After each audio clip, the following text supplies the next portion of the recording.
future, talk radio will actually educate, inspire, and make you think. The future is now. Topics and music that affect your life from Universal Broadcasting Network. Tune in at ubnradio.com.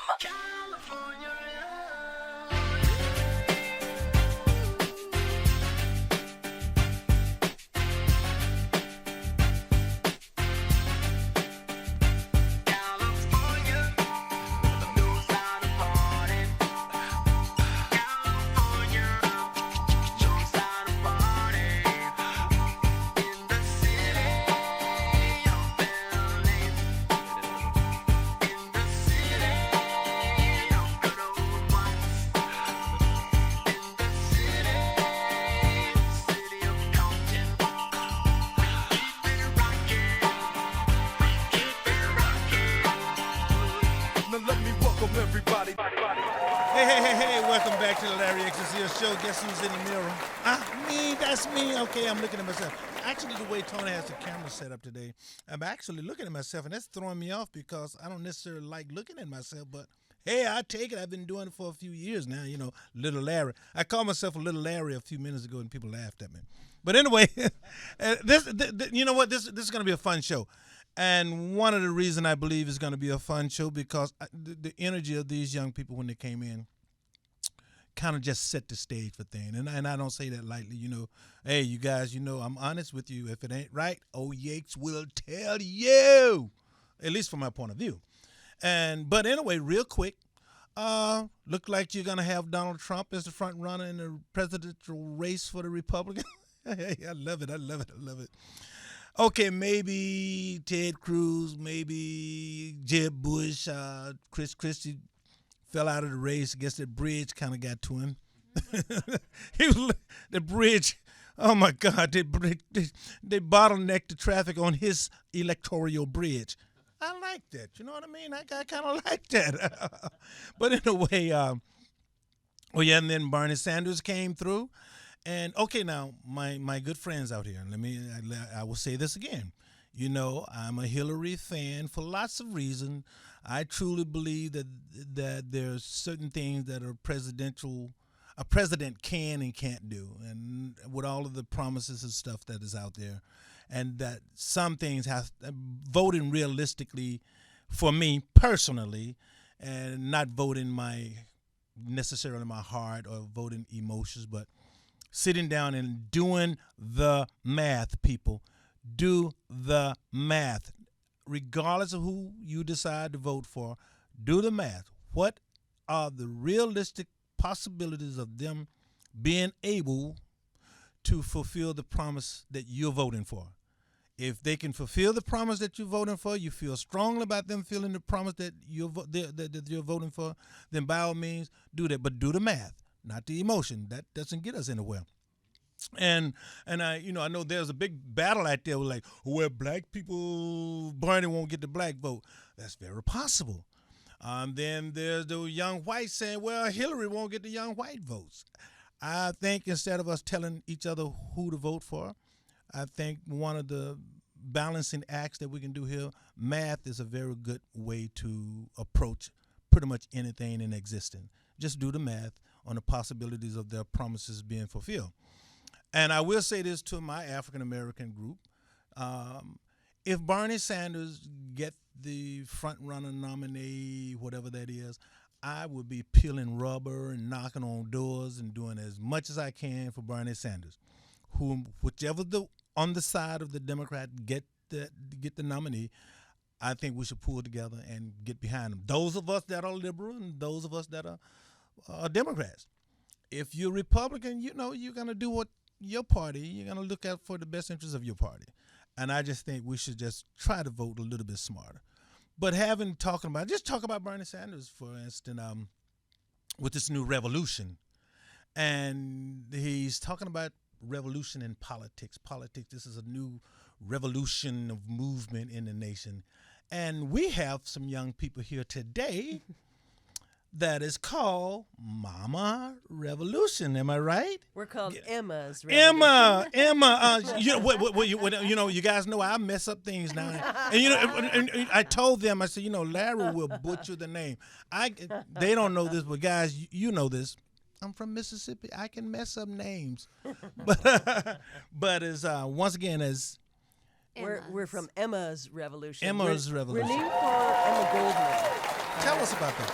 Emma was she came to she lived from 1869 to 1940. Emma was a fierce defender of the rights of free speech, the rights of women, and the rights of workers. She was an anti-militarist. She wrote extensively against U.S. involvement in World War I. This would have been. My goodness. In fact, she, along with about 300 other demonstrators of the time, were ultimately deported for their political beliefs. But they were deported on trumped-up immigration charges, as it happens. But she wrote and spoke extensively on the issues of her time, but the thing that she's best known for is having danced at a party against the wishes of a young colleague who felt somehow this, betrayed her image as a serious scholar and serious activist. And her response was, everyone has the right to self-expression, to beautiful, radiant things. So it came down through history as her having said, in essence, if I can't dance, I don't want to be part of your revolution. Oh, wow. Well, introduce yourselves. I'm Pat Humphries. I'm Sandy O. And we write songs on a range of social justice and progressive topics across the board. And, of course, a lot of the stuff that's going on lately has been fodder for our songs. And we actually came to y'all by way of Rev Carolyn Wilkins from Agape Global Ministry. And we met her at an event that was happening right here in LA at the end of January, which was a reunion event from the Parliament of the World's Religions. And if folks heard about it, the Parliament was an event that happened in Salt Lake City in October of 2015. There were 10,000 people from around the world representing all sorts of traditions and faiths and groups, and all coming together to say that together we can do the social justice work that's needed. So these were people of faith saying, we're stepping out of our churches, synagogues, mosques, temples, and coming together. And we sang at that event, and it was an amazing event. Reverend Carolyn was there as well. And I want to thank Carolyn because she's done a remarkable job of getting guests for the show. She screen and bring us most of the guests we get. And this is another example of her hard work and good work. And I want to thank Carolyn. Thank you. Thank you too. And bringing these lovely people here. And because later on you guys are going to do a song or two, we're going to experience some of the music now. Are both of you lyricists? And how did you guys come together? Okay, that's always a great question. We are both lyricists. We both write the lyrics and the music. And how we did get together was I heard a song of Pat's that's called Swimming to the Other Side. And I just heard it, a friend was playing it at a meeting. And I really, I loved the song. And I always say, I'm not sure if I fell in love with the song or this little postage stamp size photo of Pat that was on the cover. So I wrote her a letter and sent her the music I was doing at that time. And that was a couple decades ago. We both were smiling when you called us young people. We loved that. But that was a couple decades ago. I got good eyes. And we got together and we started playing music together. And then we were together for 13 years as a couple and a performing duo. And we've been doing our music full time for about 14, almost 15 years now. Yeah, I worked as a soloist for a number of years before then, and Sandy was in a duo. When we got together, we instantly started writing songs. We both were songwriters before that. We didn't know necessarily that we would be collaborating in that way, but it's worked really well for us to. Well, working as a couple is that difficult? It was, but now we're not a couple, so it's not. Because but we still love one another. We do. That's the great outcome. but is that if you went through that part part of life Right. and that journey, Yeah. and there was still something that held it together. What was that? Well, the truth is, we had tremendous respect for one another from the very beginning and loved one another's work, and we always loved one another from the very beginning. And what we figured out is that we actually can continue to love one another and have a little bit more space in our lives and not be working 25 hours a day if we're Yeah. not a couple. And that's been very good for us.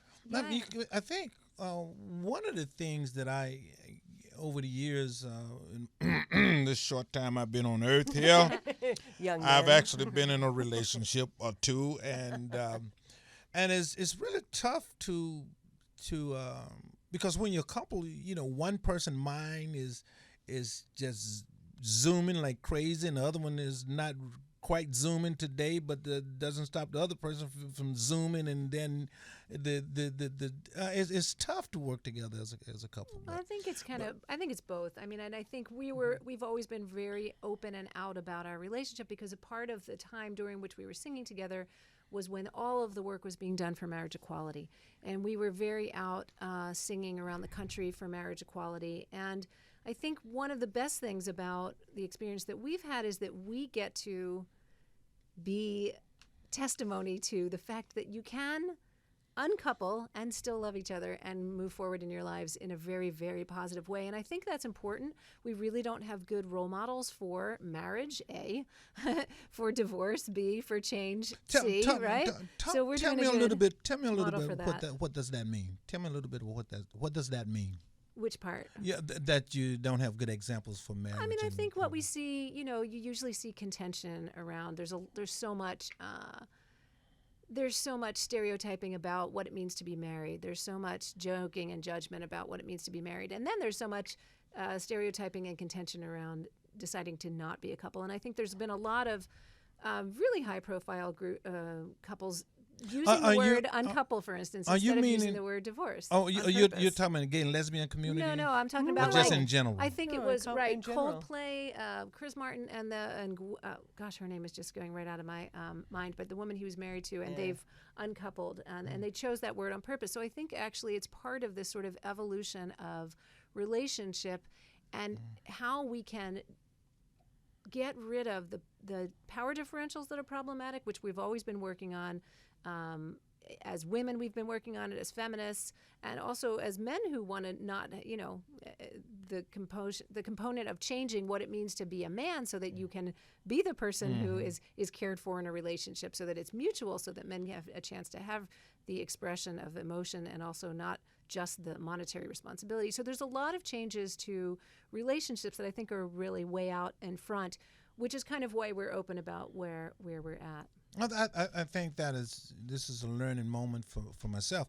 Tell me what, and it doesn't matter who answered the question first, because I want both of you to answer this question, but where did the music come from?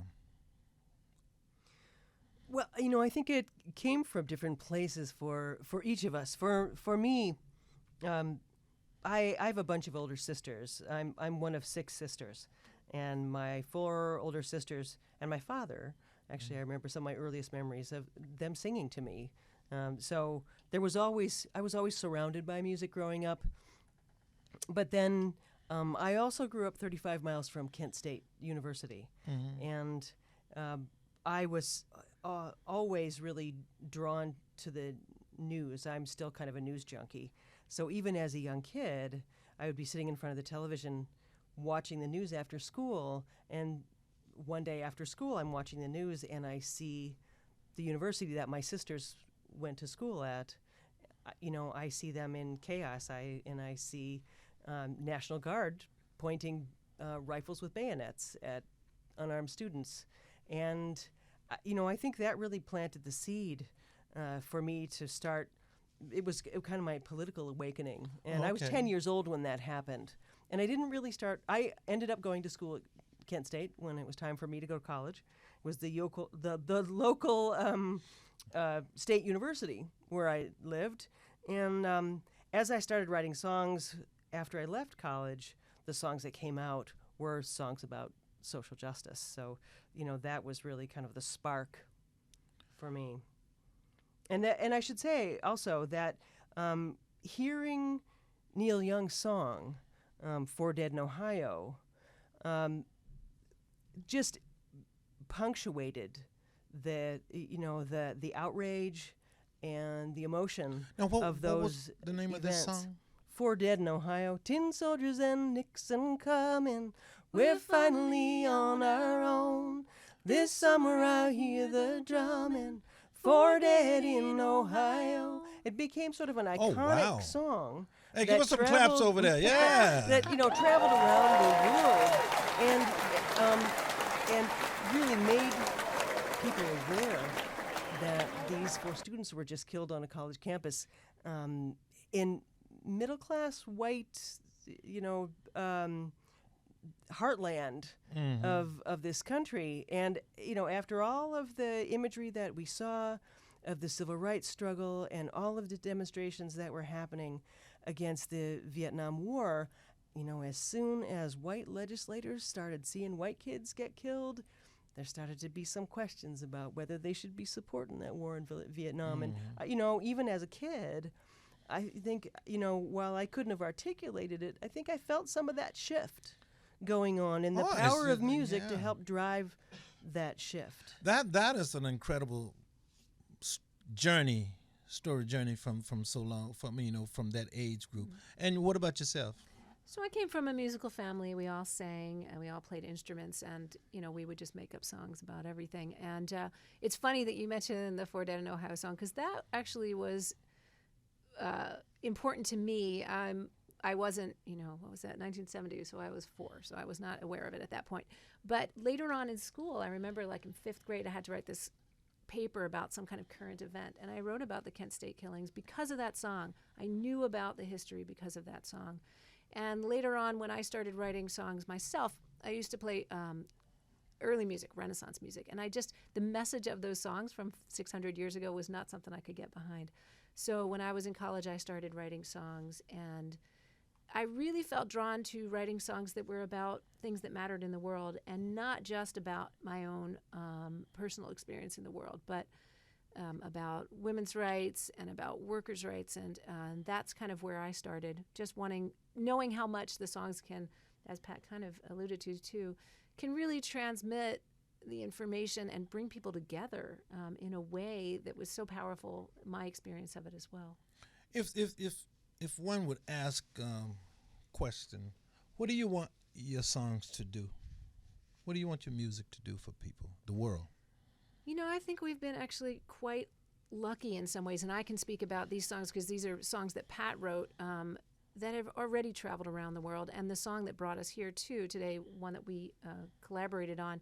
The songs have already traveled around the world and been sung with and without us in far-flung places. And that's kind of, I think, what we both have wanted is to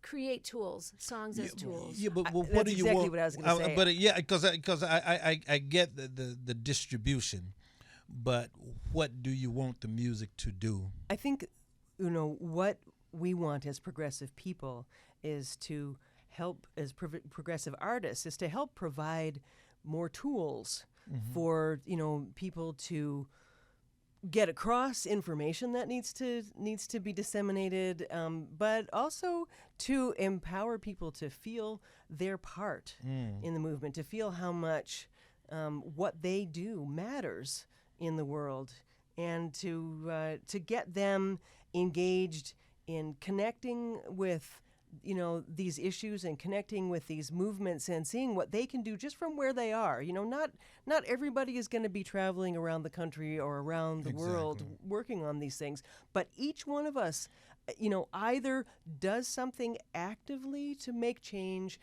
in our communities from where we are, or by virtue of us sitting still, we tacitly support the status quo.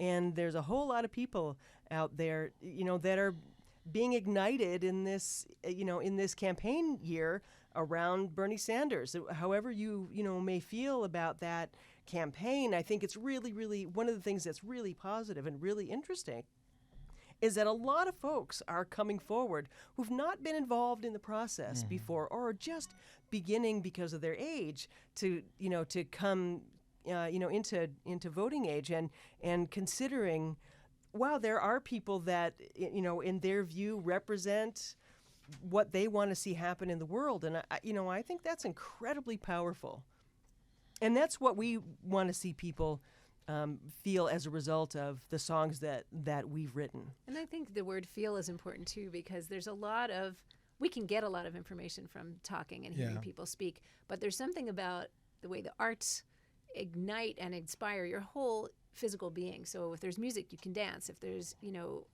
poetry, you can feel the rhythm, and getting your body and your whole self engaged in progressive change making is really inspiring. It's what keeps me in it. Well, tell me, because you write songs about political journeys, tell me, what's the political climate? What do you see in the political climate today?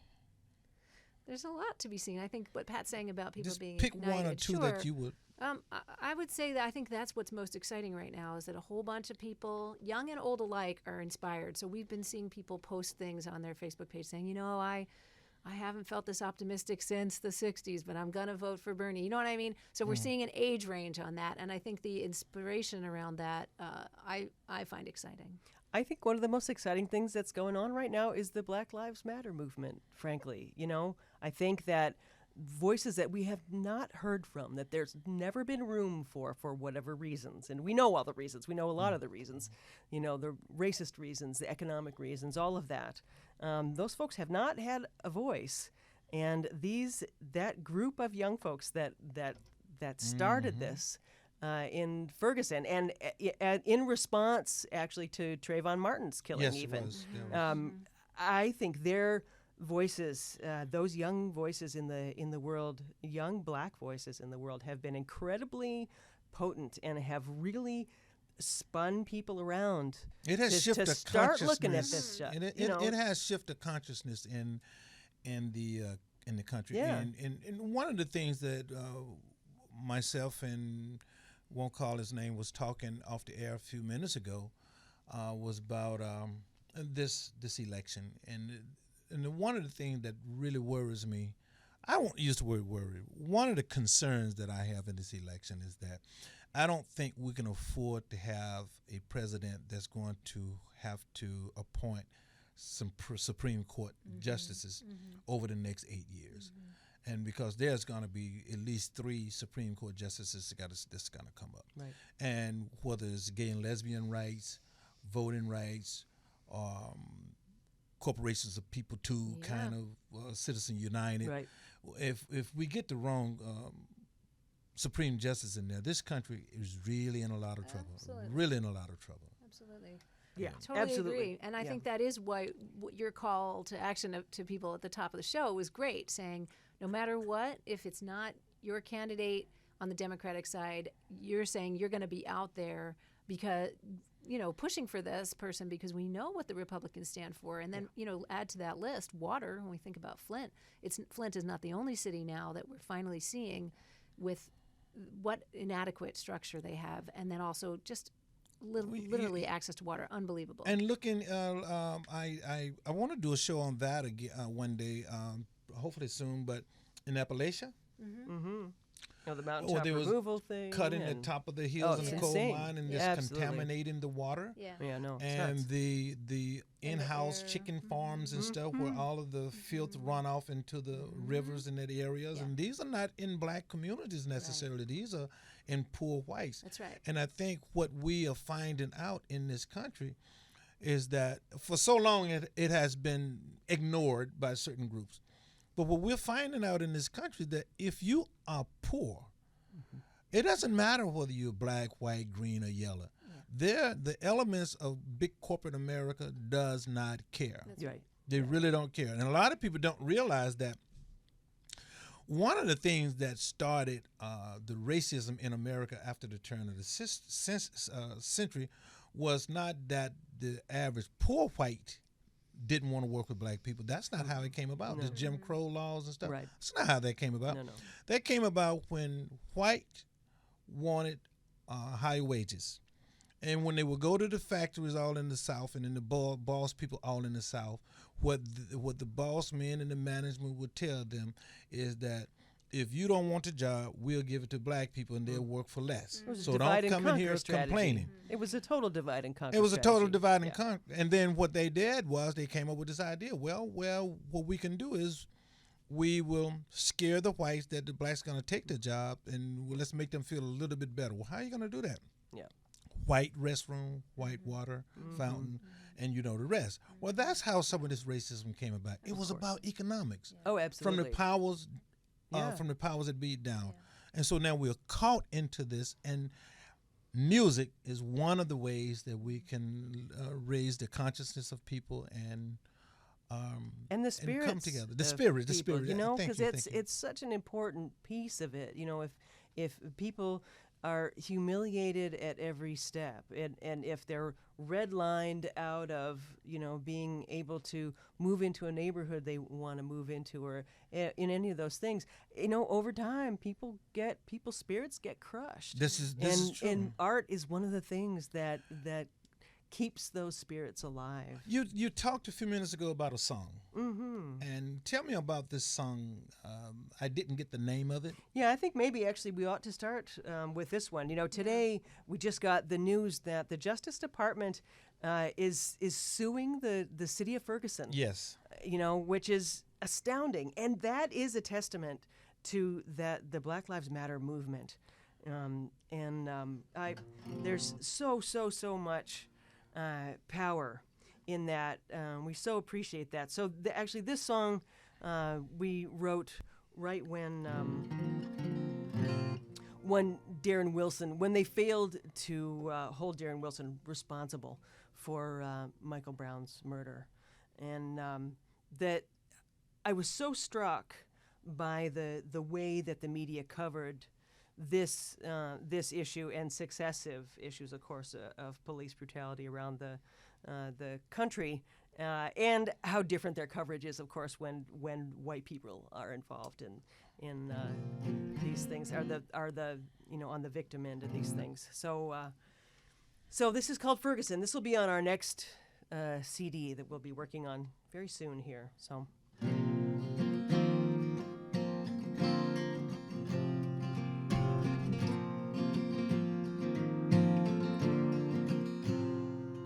My parents always told me, work hard and stay in school. Trust the church and leaders of our town.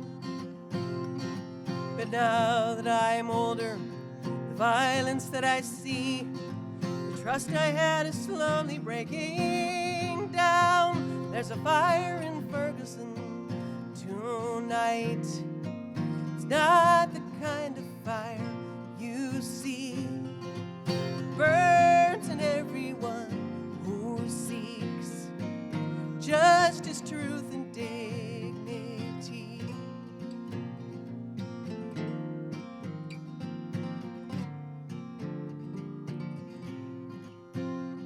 I raised my child on food stamps, worked and went to school, graduated proud of my degree.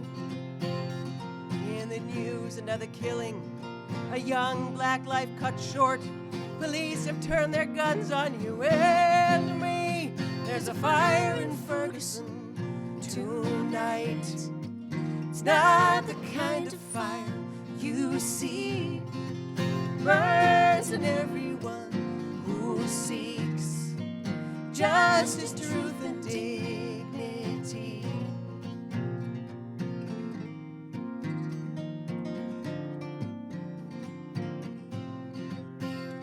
I never learned to protest. I kept my own house clean, did what was expected, and I prayed. I prayed for equal treatment, for opportunity. I will not give my own child's life in trade. There's a fire in Ferguson tonight. It's not the kind of fire you see. Burns in everyone who seeks justice, truth, and dignity. There's a fire tonight all around the There's a fire tonight for Michael Brown. There's a fire tonight. Our voices will be heard. We won't let you cut our children down. Sparks amidst the embers, slowly beaten down. Lives extinguished long before they age. Cries of desperation on ears that will not hear, made vivid in the swirling light of rage. There's a fire in Ferguson tonight. It's not the kind of fire you see. Birds and everyone who seeks justice, truth, and dignity. There's a fire in Ferguson tonight. There's a fire in Ferguson tonight. There's a fire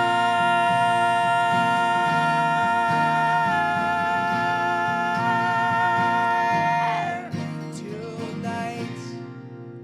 Oh, wow. Oh, wow. That's incredible. Oh, my goodness. I'm totally impressed.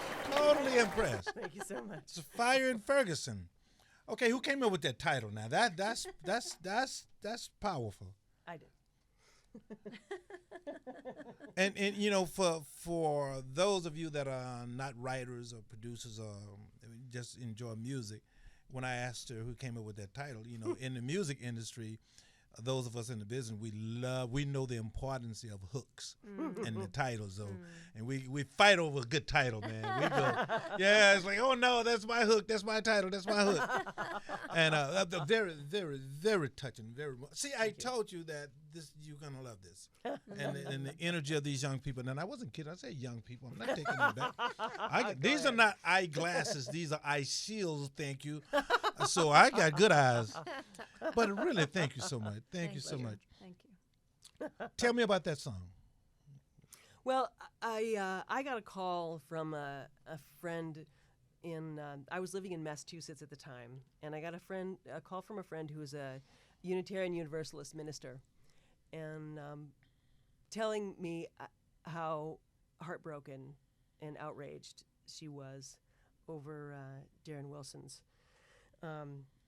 being essentially exonerated and not held accountable for this killing, and I shared that sense of despair, and she said, I need to bring my people together. Will you come? And I said, of course. And I set out knowing that I wanted to write something about it, and I never know exactly whether that's going to happen or not. Yeah. But I needed to write about it because I was so heartsick about it, and just that weight I knew was going to be unbearable. So I just started that morning, jotting down some ideas as I went through my day, and I was in the car outside the church, finishing up the song, and I knew it needed a bridge. So actually, Sandy was in New York, and I called her. I said, I need a bridge. And this is how it goes. I sang the song to her over the So I phone. said, there's a fire tonight all around the world. So I sang her the bridge. Oh my goodness! She That's sang- what a good partner is for. That's So she what sang the good bridge. teamwork. And I went in. The service had already started, but I went in with my notebook and my notes all in the margins and everything, and So went let me in ask to you. sing the Let me song. ask you a question. What do you see some similarities in the struggles in the African American community and the gay and lesbian community? I see similarities in all communities, actually, where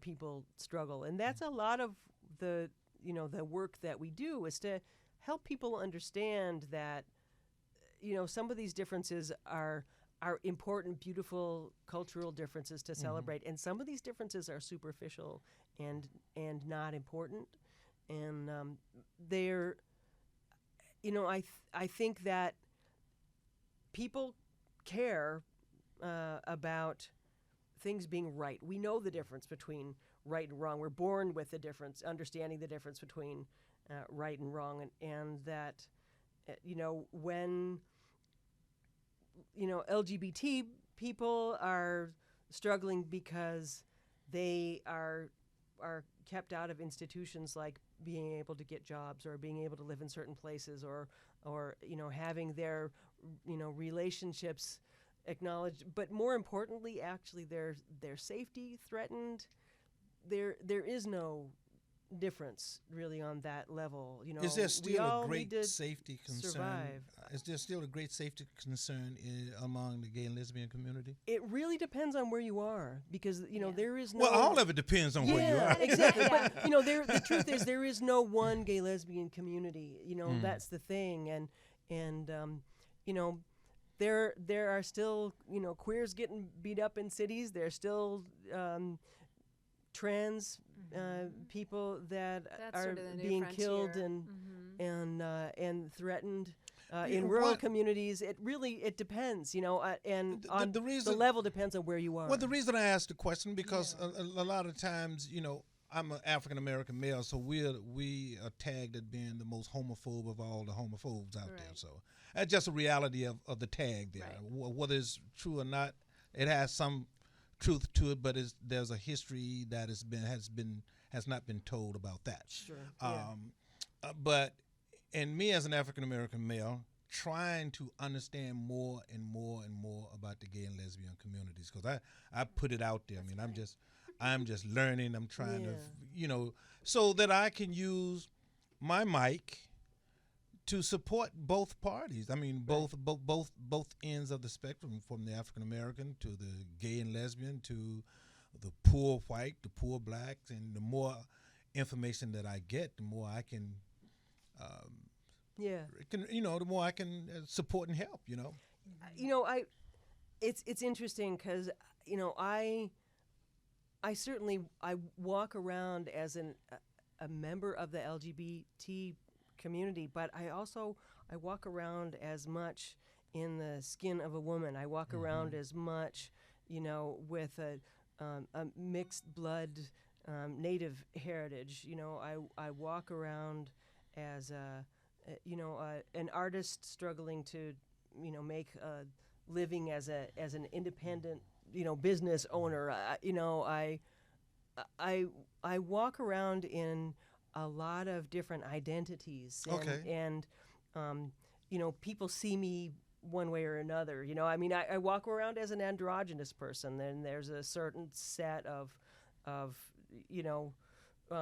I sort of forget that I look any different than anybody else sometimes, and I get a weird response from somebody like, "Oh, where did that come from?" Oh, I get it. Wow, they see me in some sort of threatening way, and I forget that actually some people respond. How is that? Way. I'm curious. Yeah. Can you tell me a little bit about that? Well, I think for some people, if gender isn't really, really distinct for them, when they see somebody whose gender looks a little ambiguous, I think that some people actually do see that as a threat. I mean, I find that so strange, but I think people, and I feel for them in one way, because I feel like it really just means their world is very small, and it might mean that they just they live in a place where they don't see people that are very different from their what makes them comfortable. So when they see people that look a little different, they get a little bit confused, like, how do I deal with this person? Because I know how to deal with people who are distinctly male looking or distinctly female looking. Gotcha. It's weird. Now, you know what, guys, guys, I'm terrible at this, and because I haven't called you guys by name, I'm getting the name mixed up. So your name is? I'm Pat. Pat. I'm Pat Humphries. Pat Humphrey, and I'm Sandy. Sandy O. Sandy, you've been kind of quiet there. So we have 10 minutes left. Okay. I can fill it. I can fill it, baby.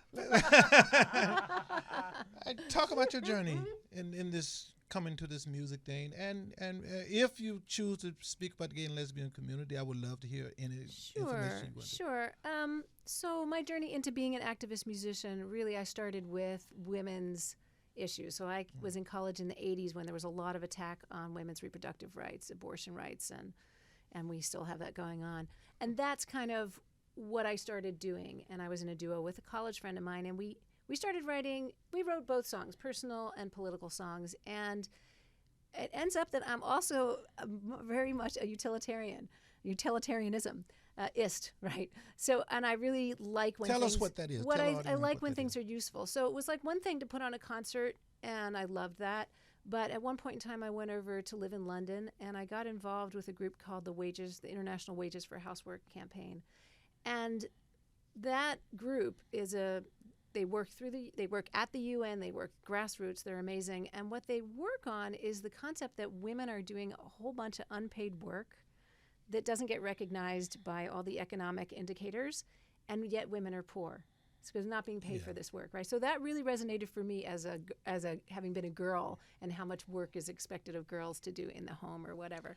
So I got involved with them, and I wrote them a song for one of their events, and I sang it at the event, and there was just like this huge response because they were so thrilled that someone had taken to heart their message and created art out of it to reflect their message back.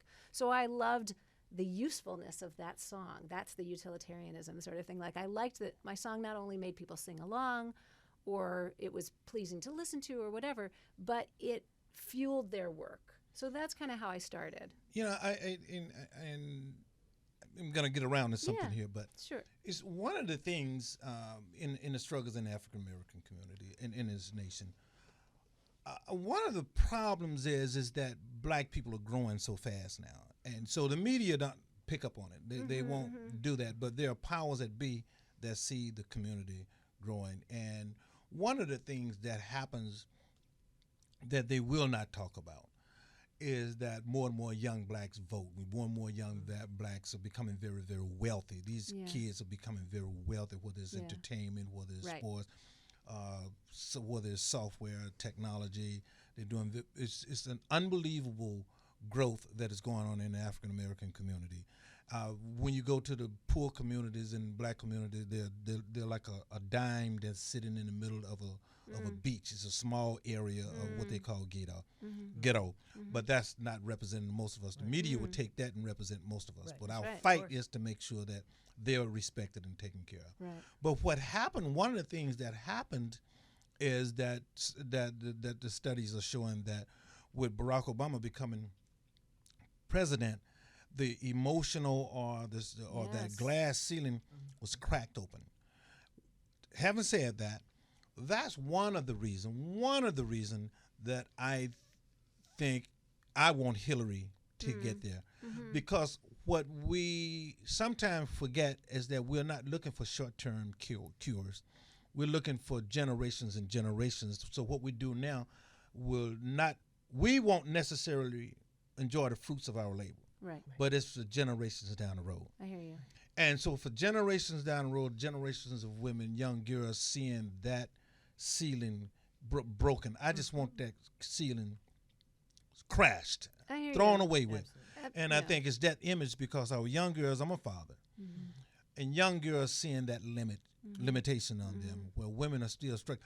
A man telling a woman what she should do with her body, this is absolutely insane. It is really insane when you think about it.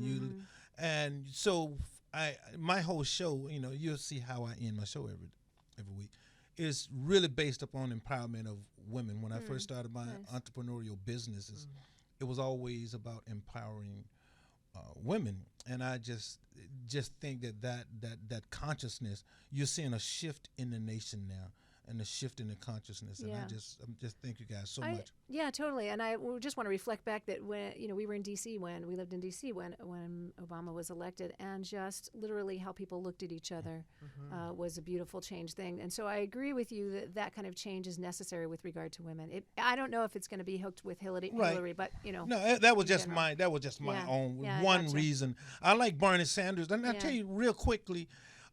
See, Bernie Sanders is also breaking the age barrier, right? And and so and he's breaking the progressive barrier, and that's important. so to see someone that now that wait a minute, just because you get to a certain age, you're not set aside and just thrown away, and Yep. he's sharp. So there's a lot Yep. of benefits to. And we're always hopeful that he'll have Elizabeth Warren as his running mate. there's a lot of benefits for the progressives on the progressive side. We just Yeah. don't want to shoot ourselves in the I foot. hear you. Now, is there another song? Because we have about there is, 5 minutes. Yeah, sure. We'll give you the song that brought us to the Parliament of the World's Religions. That So brought us to we Rev have about Carolyn. 5 minutes, Fine. and then we'll do We'll do it ending for of ya. the show. Go ahead, Yeah. please.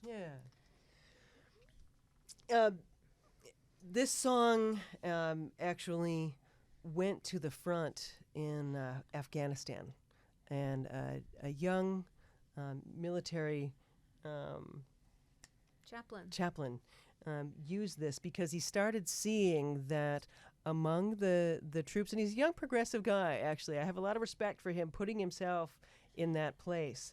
But he brought this song and played it at services there because he saw that even among U.S. soldiers and Afghani soldiers that were fighting together on the same side, he saw the U.S. soldiers starting to dehumanize their Afghani allies. And he used this song there. And this is the song that we wrote that's been traveling around the world. It's peace in English, peace in Arabic, and peace in Hebrew. This is your cheat sheet, which is going to be there. It is. Okay. For the sake of, usually one of us but is for the wearing sake of it. time, we Yeah, have so go to for it. do the Yeah, songs. go for it. Here's your part. Peace, salam, shalom. Peace, salam, shalom. Peace, salam, shalom. Peace, salam, shalom. Peace, salam, shalom. Peace, salam, shalom. Peace, salam, shalom. Peace, salam, shalom. Nous poursuivons la paix. Salam, shalom. Nous poursuivons la paix. Salam, shalom. Nous poursuivons la paix. Salam, shalom. Nous poursuivons la paix. Salam, shalom. We believe in peace. Salam, shalom. We believe in peace. Salam, shalom. We believe in peace. Salam, shalom. We believe in peace. Salam, shalom. Creemos en la paz. Salam, shalom. Creemos en la paz. Salam, shalom.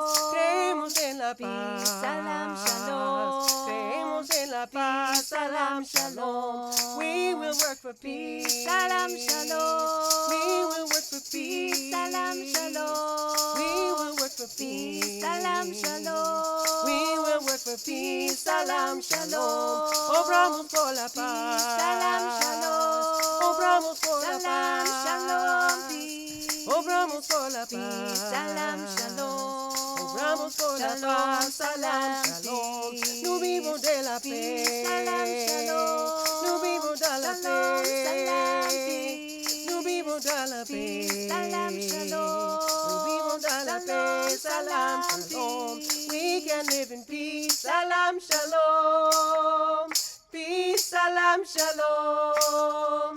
Peace, salam, Wow. shalom. Peace, salam, shalom. Oh, wow. Thank you. We're at the end of this show, so you guys got to come back and okay, you got to come back. So Thank you so much. we have enough time to say, okay, just quick, give us a good wisdom of goodbye. We love you. Thanks for caring about music and art and social change. Thanks for working to make the world a better place. Thank you guys for so much. I told you this is great energy in here.